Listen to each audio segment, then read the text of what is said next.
Today's shir is going to be about the Torah's solution to Arab terror.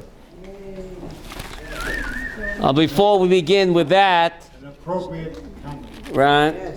Before we begin with that, someone just told me the difference between finish and complete. What's the difference between finish and complete? If you marry the right one, you're complete. If you marry the wrong one, you're finished. Kaput. Kaput? It's true. Mm-hmm. Yep. Okay. Rabbi, just a little bit of news. The Appropriations Committee froze $380 million for the PA. Good. Oh, Baruch Hashem. That's only half of what they give them yearly. That's Baruch Hashem. Okay, but anyway, in Pashas Noach, the answer, you know, the Mishnah says in Masechta Avot, Hafoch ba v'afoch ba dekulo ba. Everything about anything is in the Torah. I just have to know where to look.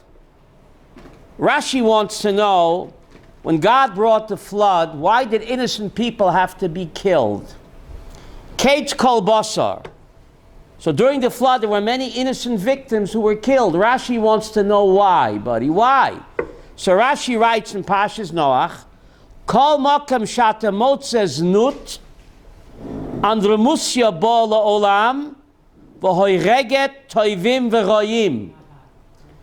Rashi says, why did innocent people have to be killed in the flood? Says Rashi, wherever you find rampant sexual immorality, andremusya bo la'olam. You know what that means, Chava? Terrorism comes to the world, v'hoireget toivim v'royim, and kills the good together with the wicked people.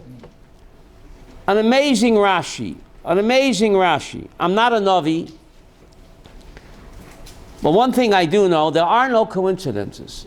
One day before this wave of terror struck us, you could look it up, one day before this wave of terror struck, there was a disgusting video put on the internet, taken in a Tel Aviv bar, of this woman who's obviously drunk, having sexual relations with dozens of men over and over again. Hundreds of people are there. She's totally drunk. Instead of calling the police, the hundreds of people watching are cheering on the rapists. This was put one day before the wave of terror struck. I'm not a Navi, but I just know there are no coincidences. This disgusting video filmed in a Tel Aviv bar of this drunken woman, they got her drunk, and dozens of men are having relations with her on the bar, and hundreds of people are there. Instead of calling the police, they filmed it and they cheered the rapist on. And the very next day, this wave of terror began. It's amazing what Rashi says. And the Torah tells us in Pashas Kiteitzei, V'hoya machnecha kadosh. God says your machne must be kadosh, v'lo yir b'cho ervas davar. I don't want to see any sexual immorality, v'shav me'acharecha, because that, God says, v'shav me'acharecha. What does that mean? I remove myself from your midst. But is it fair? Is it fair that the innocent people should suffer?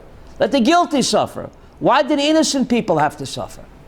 That question was asked by Avraham Avinu in this week's Parsha.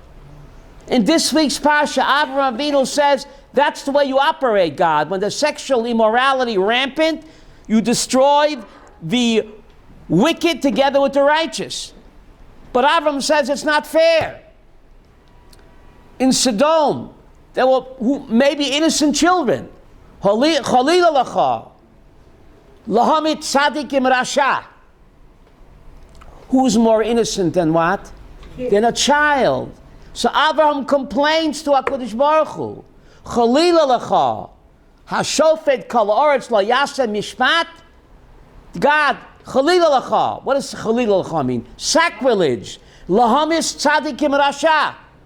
And Rashi quotes Avraham Avinu from the Midrash, God, you did it by the Mabul, you destroyed innocent victims, and you're doing it again in Sodom. Okay, the Sodoms are perverts. But what about the innocent children? Why did they have to be destroyed? And Avram doesn't get an answer. And if he asked the question, Dr. Abramson, that means what? We are permitted to ask that question. Destroy the wicked. Why do the innocent never have to suffer? Avram asked that question in this week's Parsha. Lahamis tzadikim rasha, hashoifet kol oretz layasa mishpat. You did it by the Mabul, and you're doing it again in Sodom. Avram asked that question, and God did not fire him. Sharona, he did not get fired. So if he asked that question, then we are permitted, perhaps more than permitted, to ask that question. Chalila lacha, hashoifet kol oretz layasa mishpat. But anyway, is there a solution to Arab terror? And of course there is. The Torah, hafochba v'afochba the kulaba.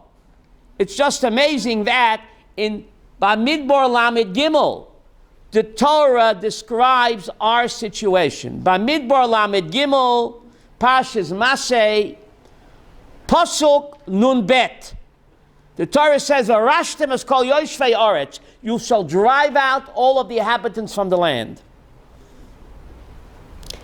And then the Torah says, "Ki atem ovrim et hayarden." When you cross the Jordan River, v'arashtem, drive out the inhabitants. By Midbar Lamed Gimel, Pasuk Nun Aleph and Nun Bet. So Rashi wants to know, Ruvain, what is the connection between splitting the Jordan River and driving out Arab terrorists? Why does the Torah, by Midbar Lamed Gimel, Pasuk Nun Aleph and Nun Bet, put them buddy next door?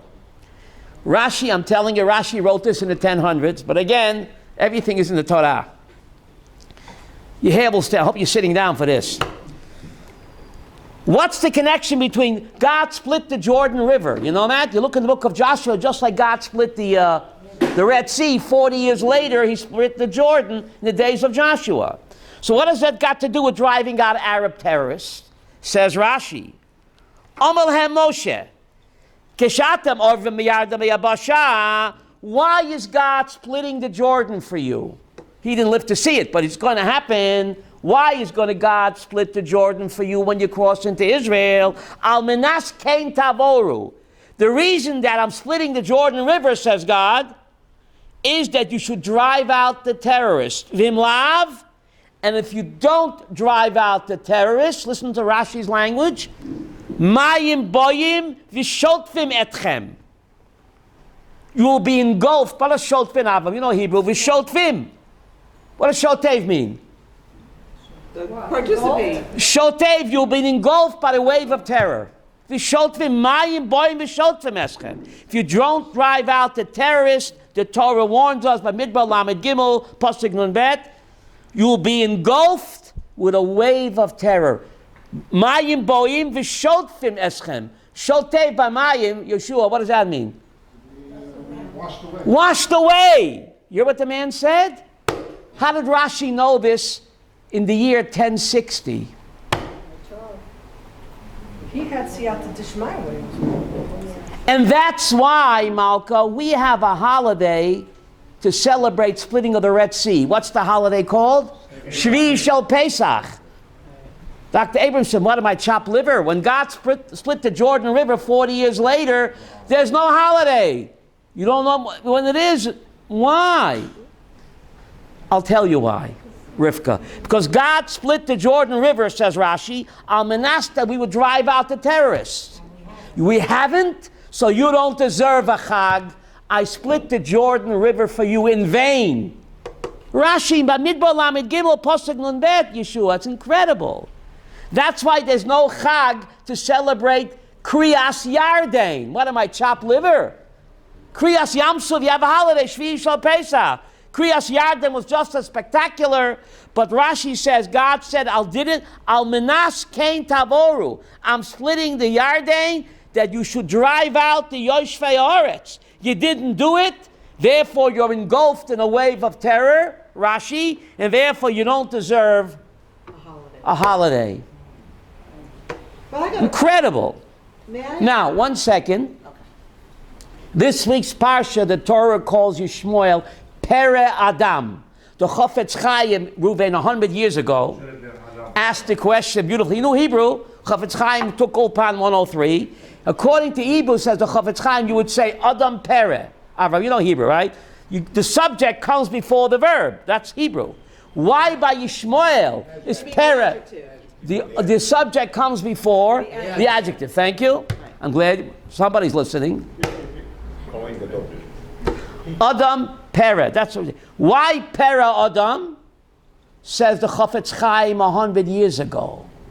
By Yishmael, the savage comes before the human being. It's not PC. It's not PC, but the Chofetz Chaim didn't pull any punches. 100 years ago, he knew Hebrew. You should say Adam Pere. But when it comes to Abu Mamzer, it's the Pere Lifnei Adam. The savage comes before the human being. Did the Chofetz Chaim have prophecy? No. Torah says so. There were Arabs here then. Pere Adam. He said this in 1915. There were Arabs here. 100 years ago. He said, even though they wear a three-piece suit, this is what he said, the Pere comes before the Adam, no matter what he dresses like. The savage comes before the human being. So what is the solution?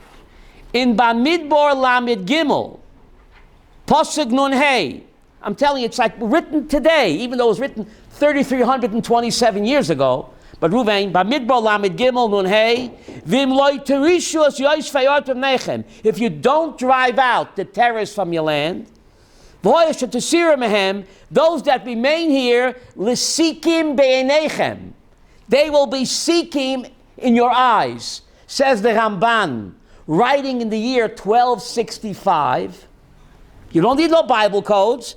The terrorists that you remain to live here will be Sikim Be'enechem.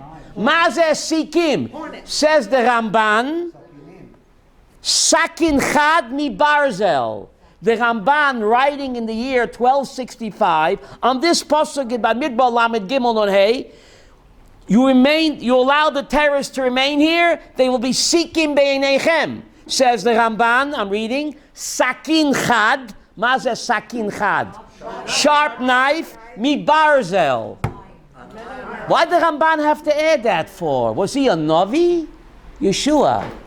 Seeking Be'enechem, says the Ramban, Sakin Chad, they will terrorize you with a sharp knife made out of barzel. So let's drive them out. Hafochba, vafochba, v'kulaba. Now, the Torah Eschem, they will terrorize you with knives, sharp knives made out of iron. And the Torah goes on, the Torah Eschem, and they will terrorize you al oretz, ashatem yoshvim ba.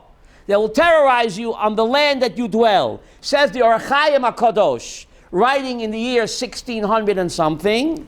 Listen to Orach Chaim HaKadosh. No, he lived in the 1600s. Late 1600s. Anyway, Orach Chaim says, listen to this. Lo milvad she'achziku b'chelek ha'oretz shelo zechitem ba. Not only will the terrorists have a chazaka in the portion of the land that you didn't merit to conquer, elagam chelek shezechitem atem. Also the portion that you were zoiche to conquer, the green line, v'yishaftem, v'tzoro eschem. They will terrorize you gam al chelek she'atem yoshvim ba.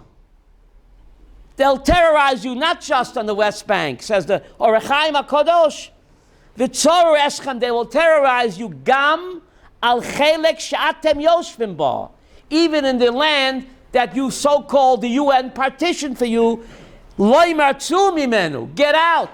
We don't want you in Tel Aviv either. There's no difference to them. Pisgat Zev, Tel Aviv, or Tzfat, there's no difference. It's all in the Torah. And the Torah warns us, if you don't drive them out, not only will they terrorize you with sharp knives made out of what? Iron. V'hoya kasher demisi lasoit lehem es elochem, says God.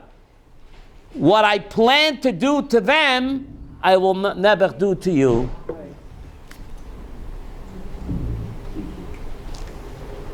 Reuven, I can't believe it. I don't need no Bible codes, Reuven. The Torah says, what I plan to do to them, I'll do to you. You didn't expel the terrorists, so therefore 10,000 Jews were expelled from Gush Katif. The Torah, why did we have an expulsion? Why? The Torah says, as I planned to do to them, through you, to expel them, you didn't do it, I'll do to you. And therefore, we didn't drive out the terrorists, therefore we were driven out. 10,000 Jews were expelled from their homes in Gush Katif because we did not expel the terrorists. And Sharon's fault. Sharon did that. So we're absolved. We elected him.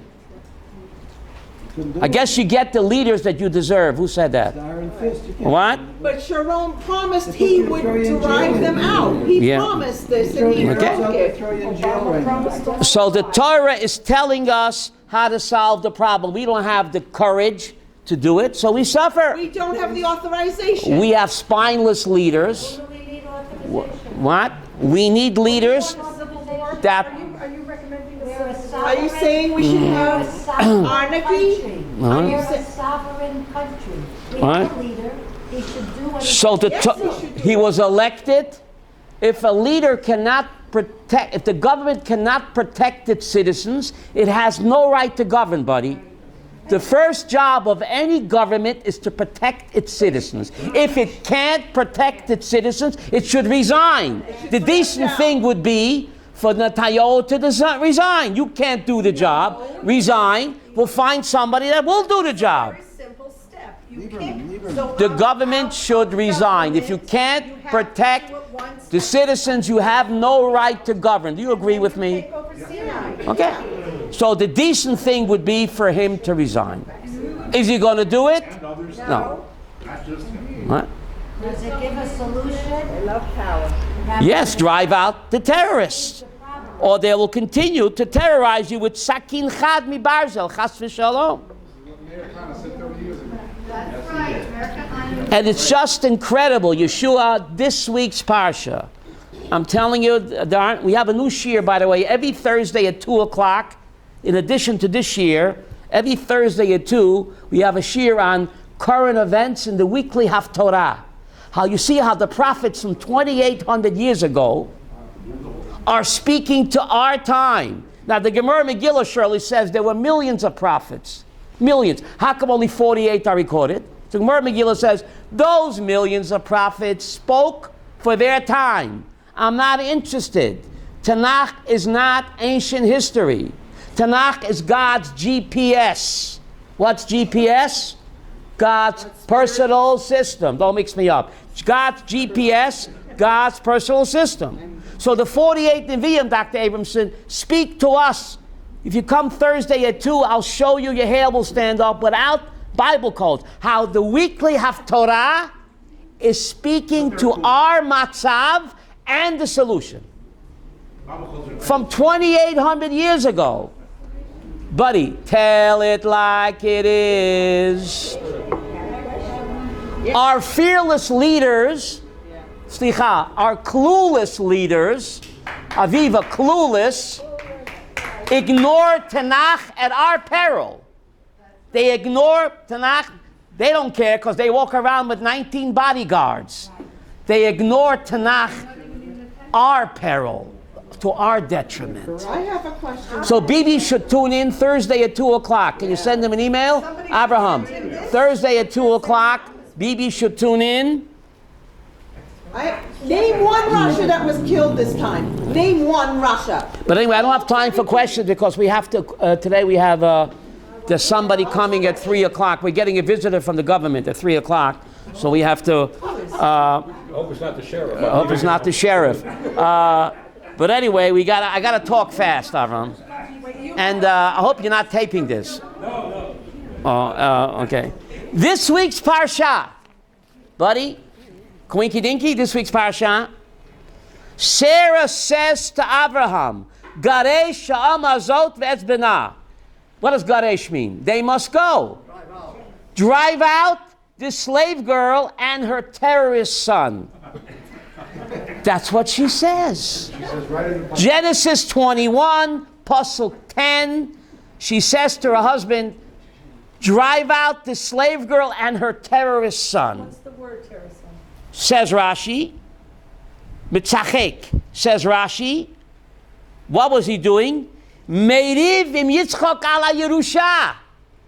He was arguing, antagonizing Yitzchak and the Yerusha. Who's going to inherit Eretz Yisrael? Hello, this is 3,700 years ago. Ani B'chor. He said, Yishmael said, Abu Mamzer said, Ani B'chor, v'notel pi shnayim. I have to get a double portion of Pisgat Zev. I want it all, because I am the B'chor. V'yotzim basodeh, v'notel kashto v'yore bo chitzim. He went out to the field and he was shooting arrows at Yitzchak. Kemo de tema, kemishalela hayore zikim. Rashi said he was shooting zikim. You know what zikim means in modern Hebrew? Fire bombs. In my neighborhood, when I take the Rakevet Kala, the train is bombarded with zikim. How did Rashi know this? Yeshua 3,700 years ago. Because he lived in Pisgat Zev. Rashi did not live in Pisgat Zev. He's in France. Where I live, the terrorists are constantly bombarding the light rail with zikim. And Rashi said that's what Yishmael was terrorizing Yitzchak 3,700 years ago. Rashi uses the word zikim. So Sarah Imenu says, you can't make peace with him. He's not willing to share. He wants it all. Pi shnayim he wants. Pisgat Zev plus Tel Aviv. How did Rashi know this in the year 1060? If our clueless leaders would only, buddy, learn the parsha of the week. Why didn't Avraham? Nebuch. They ignore the parsha at our peril. That's the problem, Nebuch. Sarah Imenu said, Garesh, she was Kahana Chai. Sarah Imenu. She said, Kahana Tzodek. Sarah Imenu. Garesh. Because you can't make peace with him. He wants it all. It's not over territory. It never was. It's pure hatred, like Yishmael against Yitzchak. Meirivim Yitzchak ala Yerusha. So nothing much has changed in 3,700 years. We're not willing to do Garesh. So therefore, we are suffering. Unfortunately. Yes, Rivka? Why did Hashem promise Yishmael Machala and a lot of offspring? He got all the blessings. Why did he? Hashem promised him blessings, Yes. but not this land. Let him go to Atlantic Avenue. 122 countries. Right? At 122 countries, whatever, right? 122 countries there. But anyway, Avraham Avinu said, can't we all get along? Avraham Avinu says, can't we get along? Sarah said, Garesh. Peace now.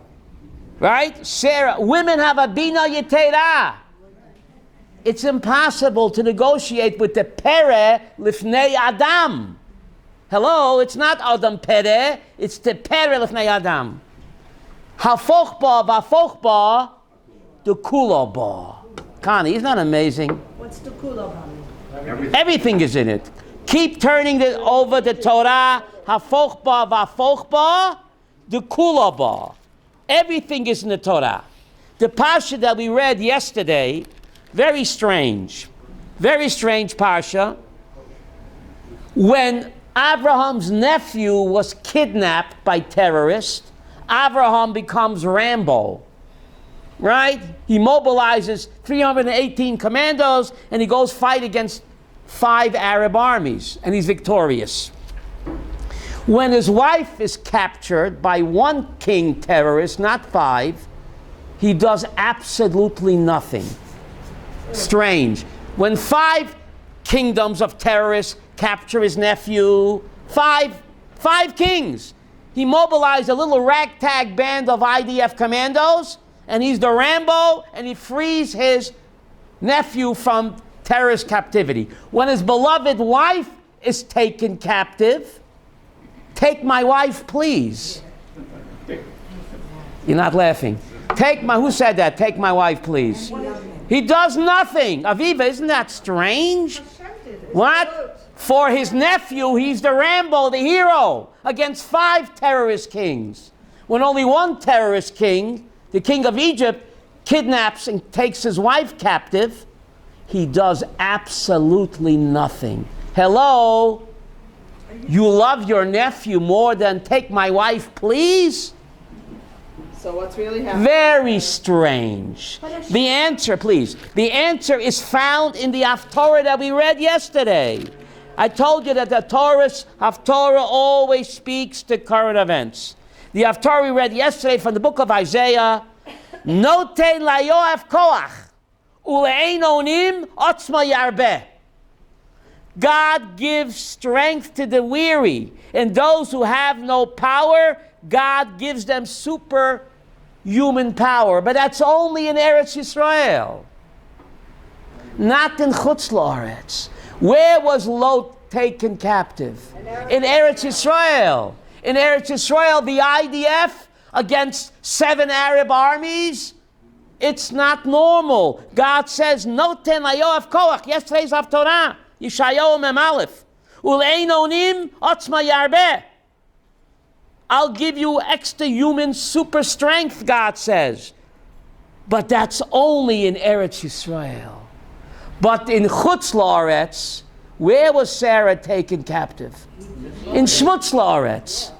In Chutz La'aretz, Nebuch. We're weak. We're weak. We can't defend ourselves in France or in Egypt or even in the streets of New York. The Jews are living in a fool's paradise in New York. The promise of Noten layoaf koach, otzma yarbeh, is only in Eretz Yisrael. So therefore, only in Eretz Yisrael, Yeshua was Avram able to mobilize the little IDF army against 7 Arab armies and be successful. But Nebuch, when his wife was taken captive in Chutz La'aretz, the Jews are weak and defenseless. In Eretz Yisrael, we have the promise that if we just do hishtadlut, we're going to be victorious against all the odds, despite John Balkari, despite the abomination and Abu Mamzer. We do what Hashem has given us the koach to do, but we have to do it. We have to elect leaders that are not afraid of John Balkari. Because the world will condemn us anyway. No matter what we do, we might as well do the right thing, because they'll condemn us no matter what we do. Yep. So might as well do the right thing. You're going to get condemned anyway. Yes, sir. Hello? I hope the government will wake up and... As Ben-Gurion said, it doesn't matter what the Goyim say, it matters what the Jews say. That's right. Ben-Gurion said, it doesn't matter what the Goyim... But Ben-Gurion, it doesn't matter what the Goyim say. Depends what the Jews do. If only Bibi would listen to Ben-Gurion. Golda said it? Well, Ben-Gurion said Doesn't make any difference what the Goyim say. What counts is what we do. yeah. We need a Golda Meir, right? You know what Ben-Gurion said? She's the best man in my cabinet. Except at the end. That's what he said about her. So she didn't. What? Yeah. Right? She's the best man in my cabinet, Golda Meir. She said, Ben-Gurion said about Golda, she's the best man. She said there's no such thing as a Palestinian people. She said that. It's a bluff. She said that. Huh? It's a bluff. But Golda Meir, where are you? It's a bluff. Now, getting back to the Pasha we read yesterday, God says, Ani Hashem, that took you out, me'ur Kasdim. I took you out from the fiery furnace of Kasdim. So the Medrash goes to town on this, that Abraham had a debate with Nimrod, the one true God against paganism. Avram won the debate, and Nimrod threw him into Ur Kasdim. The question is, why is the written Torah silent? The Medrash Rabbah goes to town. All the debates Avram had with these pagans, and he won all the debates, and he was thrown into the fiery furnace of Kasdim. So Rivka, how come the written Torah is totally silent? Madua v'lama? We know the Torah is not a history book. The Torah is God's GPS for today. GPS, Chava? God's personal system. What stories are in the Torah about Abraham? Only his acts of chesed. Why his acts of chesed in the Torah, in the written Torah, but all of his wonderful debates about monotheism is totally not in the written Torah? Why? And what's the message for us? The message for us is that even though Avraham Avinu was a great theologian, and he won all of these debates and he suffered for it, Judaism is a religion of doing chesed. It's not about theology, it's about being a Baal Chesed. So therefore, what is in the Torah, David? Only Abraham's acts of what? Chesed. Not his acts of great theology, which he was a great theologian. Yahadut is not so much about theology, it's about doing acts of chesed. How do I know it? Because his great theological debates are not in the Torah. What is in the Torah, Ruvain? Only his acts of chesed. Torah is not a history book. What is Yahadut all about? Chesed. Right? You don't have to be a great theologian. The ikra of Yahadut, remember Nike? Just do it. Who said it? Nike, just do it? Other religions talk. Talk, pie in the sky, debate. Yahadut, just do it. And therefore, only the acts of doing chesed are recorded in the Torah, not his great theological debates, which he won. But that's not important for me, Yeshua. I don't have to be a theologian, but I have to be a chesed person. Yahadut is all about doing chesed. So the only stories about Abraham in the Torah, Abraham are what? You live up to your name, Abraham, right? You're a chesed person. That's what it's all about. So it's not stories, it's God's GPS for how to live Yahadut. Now, Abraham made a nefesh hasha'asu b'charan. Abraham and Sarah, they made souls in Haran. How do you make a soul? Was Abraham a shoemaker? How do you make a soul? Ooh, soul? Different word altogether. Nefesh, the Torah says, by Midbar 12, Pasuk 5, and the souls that they made in Haran. Abraham and Sarah, how do they make souls? I'm a soul man. So Rashi says, Abraham converted the men, and Sarah converted the women. When you bring someone close to God, it's like you make him. So Talmud in Sanhedrin 99 goes further, Ruvain. It says you teach a fellow human being Torah, it's like you create him. Since Avram and Sarah taught them the Torah, which Torah did they teach them? Keep the 7, go to heaven. That was the Torah they were teaching. So you teach a Jew Torah, you teach a non-Jew the 7 Noachide laws, says the Talmud Sanhedrin 99, you get credit for what? For making him. I'm a soul man. Now, the Medrash says there were thousands of these guys, men and women who converted to the true. What's the true religion? The oldest religion of mankind is not Judaism. Abraham did not practice Judaism. There was no such Judaism until Har Sinai. Abraham practiced Noachidism. Keep the 7, go to heaven. Plus Brit Milah. I was going to say. Plus Brit Milah. Noachidism plus. Plus the Brit Milah. So all of these people he converted to the true religion, Noachidism. But what happened to them? The Medrash Rabbah says when Abraham and Sarah died, Mrs. Lapp, you hear this? They all relapsed. They all went back to the disco, the pool room, the massage parlor. They all relapsed. They all returned to the wicked ways. So the question is, why does the Torah give Abraham and Sarah eternal credit for making these people what? Righteous individuals when it didn't last. When Abraham and Sarah died, they all relapsed. What value does it have? What value? And more important, what's the message for me, Ruvain? They relapsed, they didn't. Why should I care? The Torah is GPS.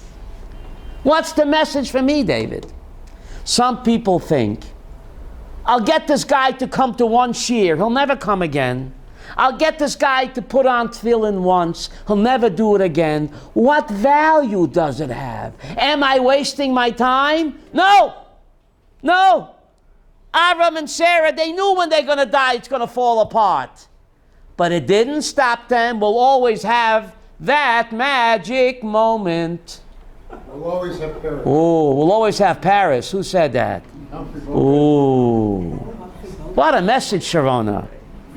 Who cares whether they'll come again to the shiur? Who cares whether they'll put on tefillin again? That moment, they did that mitzvah, that's for eternity. Their later relapse cannot cancel the value of that mitzvah that they did because of me. We'll always have Paris. I mean, that magic moment. That's the message. Hanefesh hasha'osu b'charan.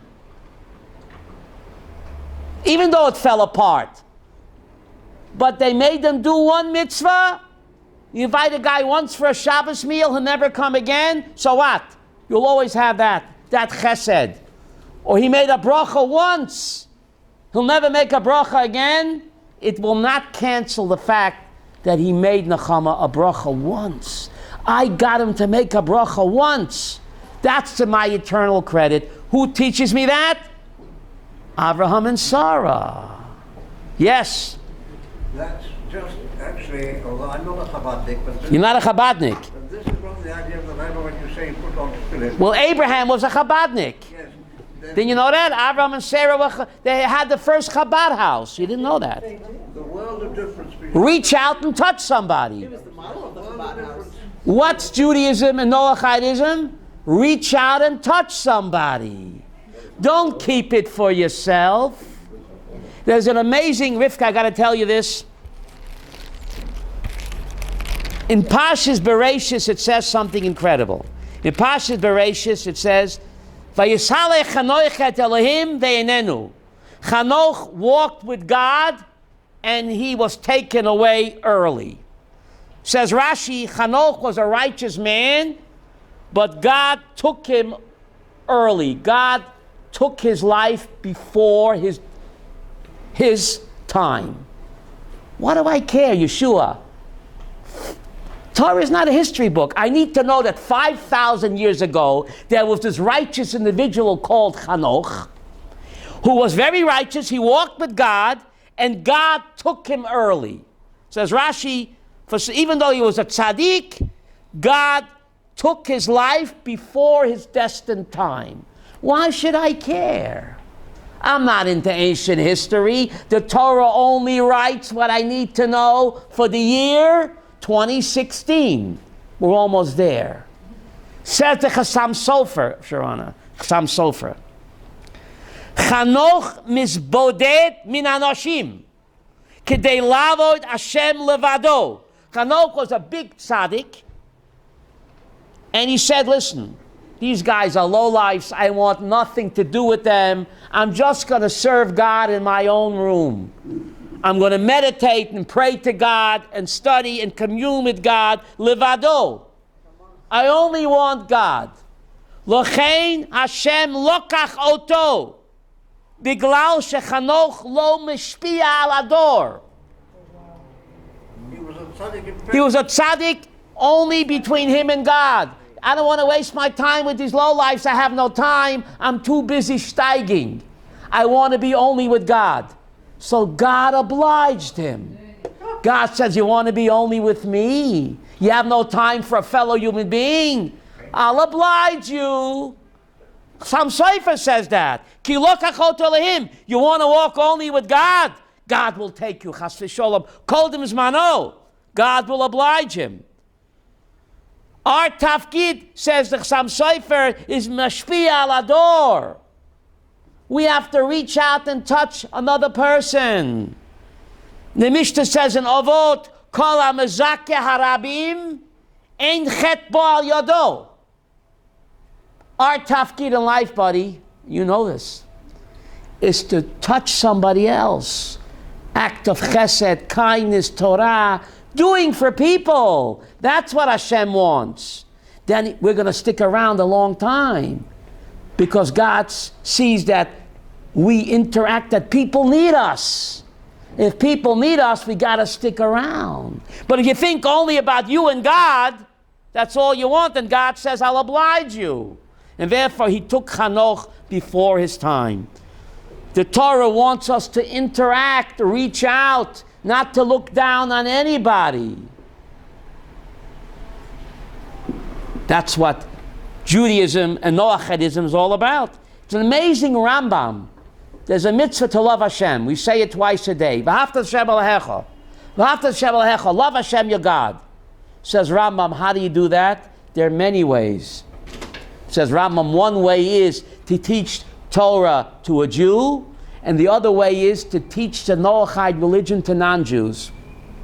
The Rambam is Sefer HaMitzvot on Mitzvah Gimel, Rabbi Yaakov. V'ahavta Hashem Elohecha. Love Hashem your God with all of your heart. Says Rambam, one way is to teach the Noachide religion to non-Jews. By teaching the Noachide religion to non-Jews, says Rambam in Sefer HaMitzvot, you are what?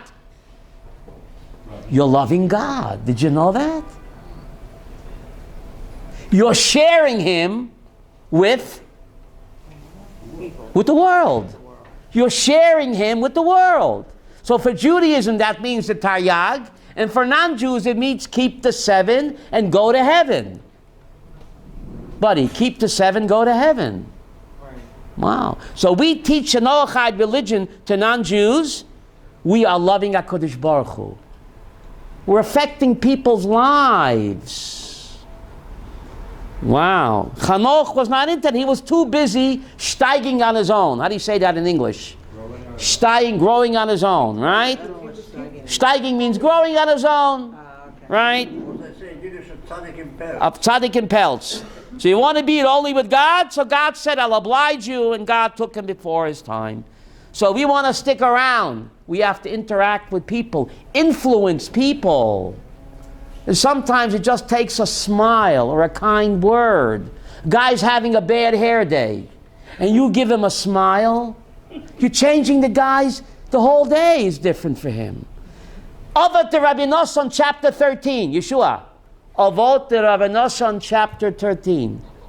You give a guy a friendly greeting with a smile, you're giving him the best gift in the world. Avot de Rabbi Nosson, chapter 13. You greet a fellow human being that you know with a shmeichel and a hello, a friendly smile, you're giving him the best gift. And the Mishnah says in Masechta Avot, Heve mikabel es kol adam b'sever ponim yafot. Receive every human being with sever ponim yafot. Doesn't say Jew. Mikabel es kol adam b'sever ponim yafot. What does that mean? With a pleasant, cheerful countenance. Your whole face. Some people just can't smile. They're like constipated. Judaism teaches you have to smile. There's an amazing pasuk in Parshas Vayechi. Again, Yaakov Avinu is on his deathbed, and he's blessing his sons. Listen to this. In Parshas Vayechi, he tells Yehuda, Chalili enayim miyayin, eyes more sparkling than wine, uleven shinayim mechalav, and teeth whiter than milk. Yaakov Avinu on his deathbed is blessing Yehuda. It sounds like a commercial for a dentist. Dr. Abramson. Dr. Abramson. Yaakov Avinu is on his deathbed. Bereshis 49, Sharona. Bereshis 49, Pasuk 12. Yaakov Avinu on his deathbed calls over Yehuda. And he says, Uleven shinayim mechalav. Teeth whiter than milk. And that has to be in the Torah. What is he going to be, a dentist? He just had his teeth cleaned. What is Yaakov blessing his son Yehuda? And what is the Torah telling me? David, the Torah is not history. Again, the Torah is GPS. Says the Gemara in Ksubot, it's not a commercial for a dentist. No, Connie, it's not. Uleven shinayim mechalav. Gemara in Ksubis. I love milkshakes. I really do. But if someone smiles on me, I feel better than drinking a milkshake. Says the Gemara in Ksubis. Uleven shinayim mechalav. If you show your teeth, you smile on a fellow human being, it's better than buying him a milkshake. Because the taste of the milkshake, he'll get thirsty again. But that toothy smile, that stays with him forever. Hopefully, toothy smile. And why is he telling it to Yehuda? And right after he says, At kiyova Shiloh. At kiyova Shiloh says Unkelos until Mashiach comes. What does a toothy smile got to do with Mashiach? Says my Rebbe Rapam Zatzal. You sitting down? You want to bring Mashiach? Smile on a fellow human being. Don't be constipated. Smile, greet a friendly, smiley, toothy smile. That's the way to bring the Mashiach. Therefore, Yaakov Avinu was speaking to Yehuda, and he says, Kiyova Shiloh, which Unkelos says Shiloh is what? Mashiach, how? Uleben shinayim echalav. That's why the two psukim are what, Yeshua? A what? Next door. Isn't that incredible? It's not a commercial for a toothpaste. But you thought it's a commercial for a toothpaste, Connie. No. Uleven shinayim echalav. If you smile someone a toothy smile, it's better than buying him a milkshake. I love the Carvel milkshakes. They went out of business here. Used to love those Carvel milkshakes. Buddy, you too, right? But if you smile on me, I feel better. First of all, I don't have all the calories. Pretty amazing. Huh? So anyway, where were we? So we have to what? Contact our fearless leaders. Who? We have to call up the Knesset guys. What's his name? Bennett? Yeah. Bennett and Aryeh Deri, and these guys are religious people. And say, hello, hafochba, vafochba, the kuloba. What? Can we send this video to the Knesset? To the Naftali Bennett. Hello, Naftali Bennett. What? Email it to Naftali Bennett. I saw him in the So can you send them this email? I mean, this video. I don't know. Send it in an email. Yes. Every Friday morning at the Prime Minister's residence, Yeah. he has a Torah shiur at 9 o'clock in the morning. So doesn't he invite me? What am I, chopped liver? You can't invite me. Bibi has to invite me. Yeah, Maybe he doesn't want to hear what I have to say. that's right. Huh? He doesn't. But I'm just saying what is in the Torah, David. I'm not saying anything new. I know. I'm just saying what's in the Torah. Yeah. We ignore the Torah at our own peril. People think it's a document of ancient history.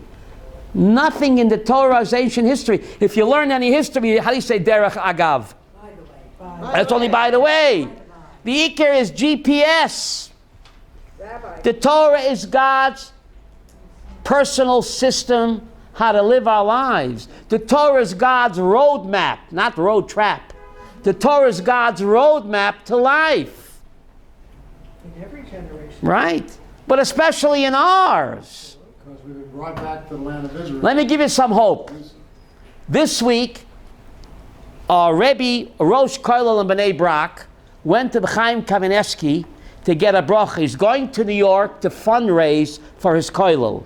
Rebbe, give me a bracha. I should be successful for my kollel and Bnei Brak.